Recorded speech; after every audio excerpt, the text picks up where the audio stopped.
Welcome to Converge 2025. We are here at the very end of our Capture the Flag with our hosts. So go ahead, introduce yourselves. I'm Jim Kelly.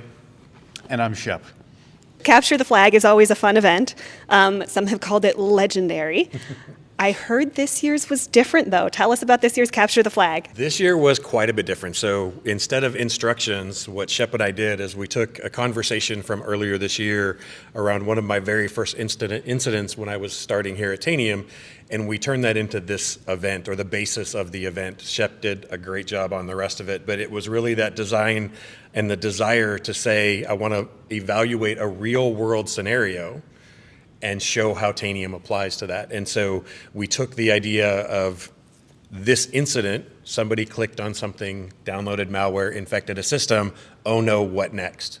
And from there, Shep ran with it and did an amazing job on building this scenario out to full. Yeah, and the scenario, frankly, was just pure evil, right? So, we had a lot of, dynamics in there to make it challenging for teams, right? So, if you do the wrong thing, if you get on there and you're trying to open process list, if you're trying to get into, command prompt or something like that, you'll find that it immediately disappears. And if you keep trying to do it, you'll find that the device gets ransomed. It'll go into a boot loop and you'll never see it again. So, there were very real consequences for not being forensically sound in terms of investigations in this, right? And it's the first time that we've had sort of this artificial scarcity dynamic in CTF, I think, where you have a limited number of tries. You have to learn from what the malware is doing. You have to adapt to what it's doing, and you can't just go in with guns a-blazing.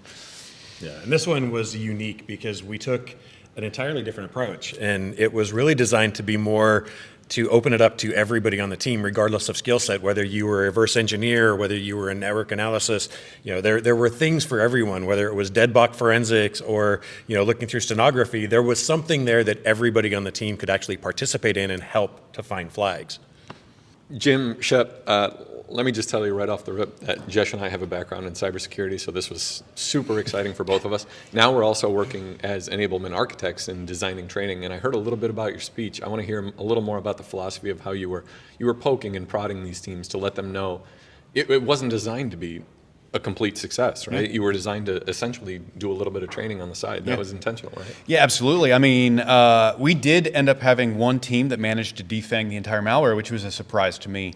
I didn't really design it to be beatable, right? Instead, I designed it for you to see with your internal team, assess where you're at, we were hoping to get diverse teams that had a lot of different skill sets on it, but we want this for those team leads, for these companies to understand, first what the state of the art is in malware right now, but also how your teams are responding to it, how they work well together, where you should beef up, where you're good, so we introduced a lot of dynamics. The flags were blind. You didn't have any idea going in. There was no guide of hey, this is definitely a flag. This is what you should be looking for. So, the validator, you're having to plug that in. You're figuring out all right, is this stuff that I saw on the network a flag? Is this stuff that I saw on the binary a flag? Is this what I saw on disk a flag? So, it's really designed to help you see where you're strong as a team, whether that's going to be on the networking or analysis or reverse engineering.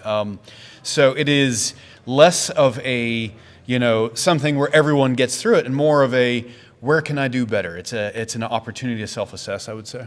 So when our teams are in the console, or I'm assuming they're in the Tanium console, going through capturing all of these flags, tell me a little bit more. What are people doing in Tanium? How did that help them during this challenge? So, I'll start and hand it over. Yeah.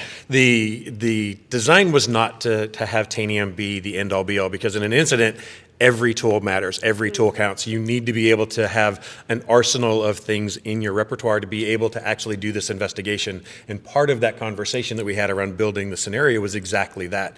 Tanium is a great tool in the toolbox to help us here, and it did everything from doing analysis of metadata on disk for data at rest. It found things inside of our recorder for live telemetry of processes. It also helped us retrieve forensic artifacts for the rest of the tooling that you would need and for the other teams to plug in.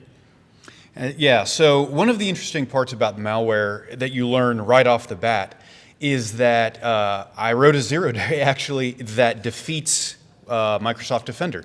So there's actually baked in here an exploit that is exploiting Microsoft Defender. So if you, as a defense and response individual, get in there and try to use Defender, it'll immediately ransom that endpoint.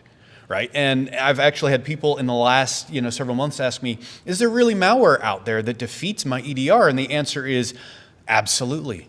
And in fact, the barrier to entry for EDR defeats is getting lower and lower with AI and with just those capabilities out there. So I wanted to show, as I was designing this malware, that it has a real world defeat for an EDR that no one has ever seen before. And that was, I think, the coolest dynamic for me.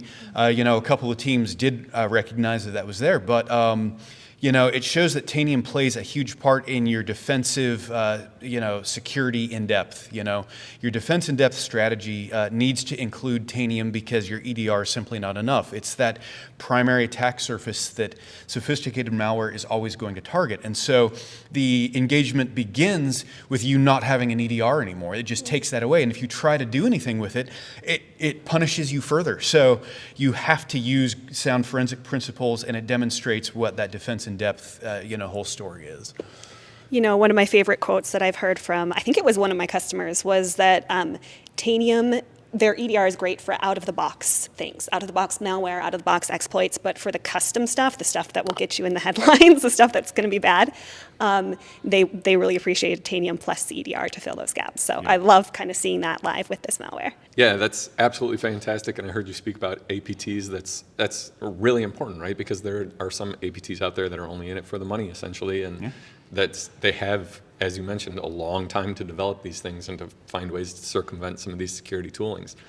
So thank you so much for joining us today. Please keep following for more 2025 Converge coverage.